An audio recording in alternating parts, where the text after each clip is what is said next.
If you've ever looked at a bar of handmade soap and wondered how they get those beautiful layers, swirls, or textured tops, you're in the right place. In cold process soap making, the pour is the moment your liquid batter finally begins its transformation into a solid bar. Today, we're looking at some of the most popular artisan techniques: the clean pour, the in-the-pot swirl, layering, and texturing. Depending on the look you want, you'll use different pouring methods and even get different levels of trace to get there.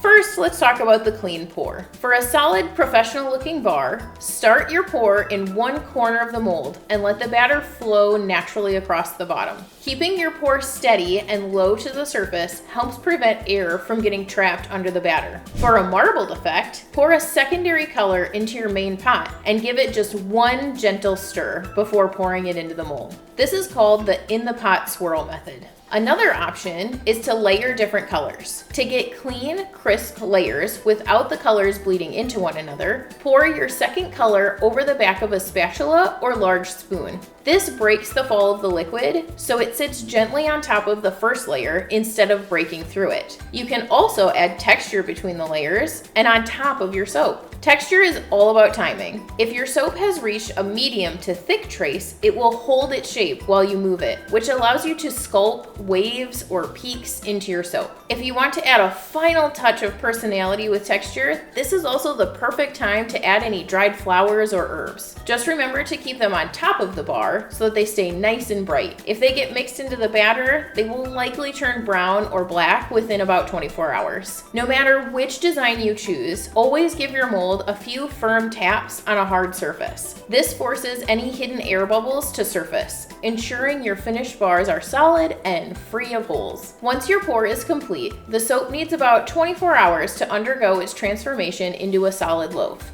If you're following our masterclass playlist, you can find the next part of the process, the gel phase, right here. Happy soaping!